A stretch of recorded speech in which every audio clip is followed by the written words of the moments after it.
Hello বন্ধুরা, আসসালামু আলাইকুম। তোমরা সবাই কেমন আছো? আশা করি ভালো আছো। আমিও ভালো আছি। আজকে আমি রুই মাছ রান্না করব।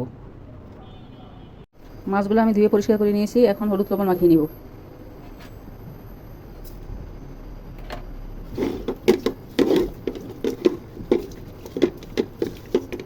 তেল গরম হয়ে গেছে, এখন মাছগুলি ভেজে নিব।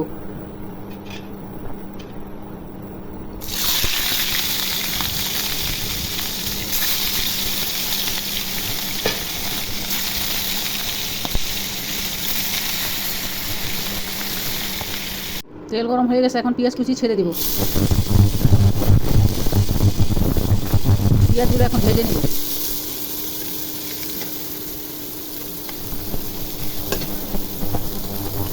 পেঁয়াজ ভাজা হয়ে গেছে, এখন আদা রসুন বাটা দিয়ে দিব।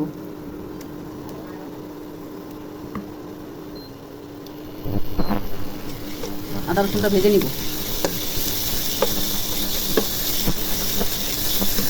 আদা রসুন ভাজা হয়ে গেছে, এখন হলুদ, মরিচ, ধনিয়া, লবণ একসাথে দিয়ে দিব। জিরা, পানি দিয়ে কষিয়ে নিব।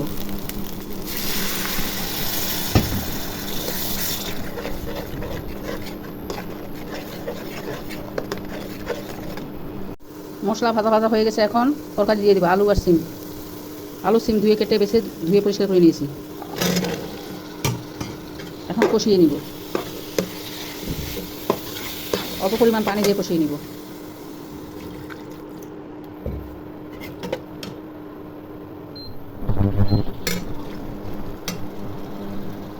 সিম আলু কষা হয়ে গেছে, এখন ফুলকপি দিয়ে কষিয়ে নিব। ফুলকপি পরে কষিয়ে নিতেছি, কারণ আগে দিলে ফুলকপিটা গলে যায়। এই জন্য পরে দিয়ে কষিয়ে নিয়ে তারপর ঝোল দিয়ে দিব। তরকারি কষা হয়ে গেছে, এখন পরিমাণ মতো ঝোল দিয়ে দিব। নেড়ে ছেড়ে ঢেকে দিব।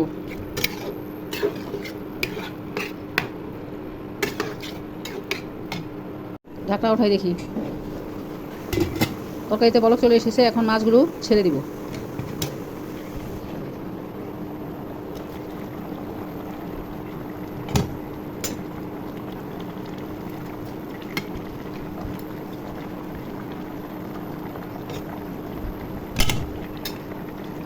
তরকারি ঢাকনা খুলে দেখি। কাঁচামরিচ দিয়ে দিব। ঢাকনা উঠাই দেখি। টমেটো দিয়ে দিব তরকারিতে।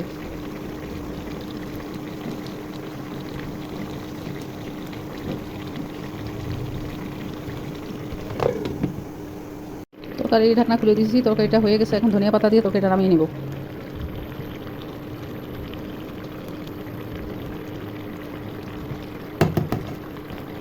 এখন ঢেকে দিব।